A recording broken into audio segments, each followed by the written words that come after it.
Et qu'est-ce que vous répondez aux gens qui vous disent que ça leur fait peur, la souveraineté? Tu sais, la souveraineté, là, c'est comme n'importe quel changement. Hein? Ça fait toujours peur. Je vais répondre. Puis c'est vrai que faire des changements, que ce soit dans nos vies personnelles ou que ce soit dans la vie de tout un peuple, là, c'est vrai que des fois, c'est compliqué un peu, mais des fois, on est bien content de les avoir fait, ces changements-là. Fait que la souveraineté, c'est l'idée que le Québec devienne un pays. Il y a autour de 200 pays dans le monde. C'est pas anormal, ça, d'être un pays. Tu sais, il y en a plein de pays, là. Puis il y en a des plus petits que les nôtres, puis il y en a des plus pauvres que les nôtres, puis il y en a qui ont moins de ressources. Le Québec a tout ce qu'il faut pour être un pays. On a tout ce qu'il faut de ressources naturelles, d'électricité. Il y a 8 millions de personnes. Il y a de plus en plus de gens scolarisés. On est capable de produire toutes sortes de richesses. Ça, là, au plan économique, c'est vraiment pas un problème. Maintenant, ça, c'est juste pour dire de ne pas avoir peur, on peut le faire. Alors, la question, c'est est-ce qu'on veut le faire? C'est ça la seule question. Et à cette question-là, pour le moment, puis sans qu'il y ait de débat véritable là-dessus, là, bon an, mal an, il y a à peu près 40 des Québécois qui disent « oui, on aimerait ça la faire ». Puis il y en a 60 qui disent « non, on n'aimerait pas ça ». C'est à peu près ça, là, depuis 1995, depuis le dernier référendum. À Québec solidaire, ce qu'on dit, nous autres, on pense que c'est une bonne idée. Pourquoi? Dans les mots les plus simples que je peux, je vais vous le dire. On veut protéger une langue, qui est le français. On veut protéger une culture, la culture québécoise, qui est ni meilleure ni pire qu'une autre, c'est juste la nôtre. On veut protéger notre façon de voir les choses, notre façon de vivre, de nous exprimer. Le français, je le répète, c'est particulièrement important. Et c'est sûr qu'en devenant un pays, ça envoie un message clair à tout le monde qui vit ici ou qui veut s'en venir ici, c'est que là, vous entrez dans un pays où l'on parle français. Déjà, ça aide à ce niveau-là. Mais il y a d'autres raisons pour lesquelles vouloir la souveraineté ou l'indépendance, bref, vouloir un pays du Québec. Mettons en ce moment, là, nous autres, on a dans la plateforme de Québec solidaire, dans ce qu'on présente en campagne électorale, qu'on voudrait développer le transport par voie ferrée, transport ferroviaire, transport qu'on électrifierait. Oui, mais le problème, c'est que ça, c'est de compétence fédérale. Tu sais, dans la répartition des pouvoirs entre Québec et Ottawa, il y a des pouvoirs qui appartiennent au Québec, il y a des pouvoirs qui appartiennent à Ottawa. Et le transport ferroviaire, c'est comme le transport maritime, c'est Ottawa. Fait que si nous autres, on a des beaux projets puis qu'on veut les réaliser au complet, on est obligé de négocier avec eux. Puis s'ils ne veulent pas, là, ça peut prendre 10 ans, 15 ans, 20 ans avant d'y arriver. On est un peu tanné de ça. On voudrait décider tout seul de la façon de développer économiquement nos régions.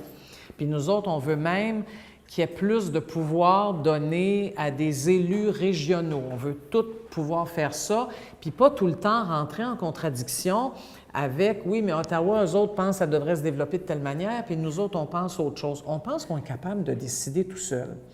On pourrait aussi décider des choses, je dis on pourrait, là, parce que ça dépend de nous. On pourrait décider que dans un pays du Québec, peut-être qu'on n'a pas besoin d'armée. Peut-être un genre de comment ils appellent ça, de corps de défense civile ou, tu sais, des gens là, pour intervenir s'il y a une catastrophe naturelle ou des choses comme ça. Mais pourquoi on se donnerait une armée au Québec là, pour aller envahir du monde qui ne nous ont rien demandé? Mais savez-vous qu'ils se dépensent des milliards et des milliards par année au Canada en ce moment en armement, puis en avions de chasse, puis en tout ce que vous voudrez? C'est nos impôts qui payent ça, là. Fait que tout d'un coup, que nous autres, au Québec, on dirait le moins possible ou même pas du tout, bien, tout cet argent-là, là, on ferait ce qu'on voudrait avec. Santé, éducation, lutte à la pauvreté, logements sociaux, environnement, etc. Avoir un pays, là, c'est rien d'autre que se donner tous les moyens de réaliser ce qu'on veut faire. Là, c'est sûr qu'à Québec solidaire, ce pays-là, on le voudrait juste.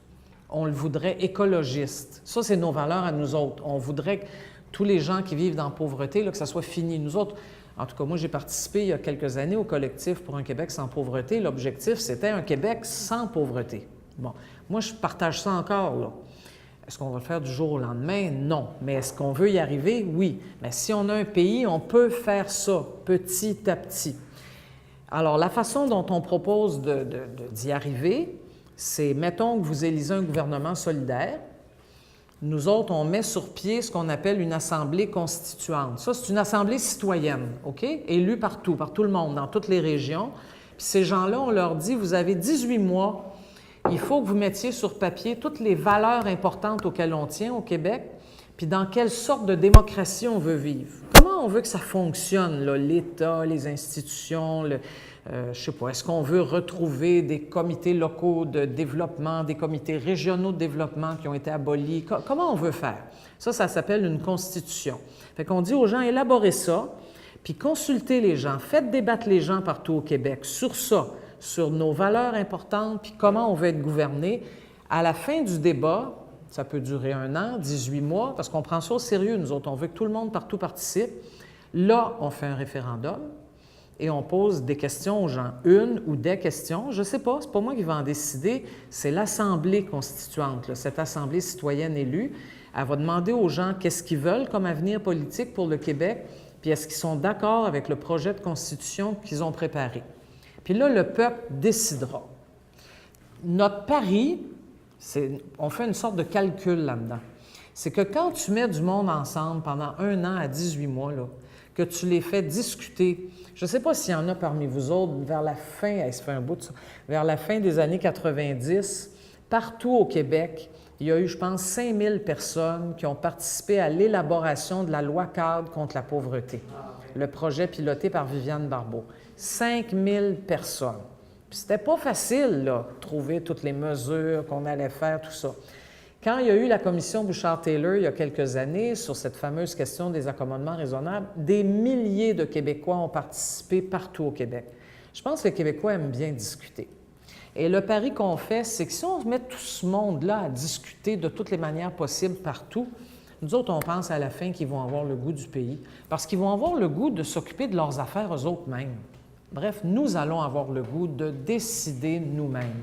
La souveraineté, c'est juste ça. C'est tout ça en même temps. C'est exigeant, la souveraineté. Je vais vous faire une comparaison, puis j'arrête là-dessus.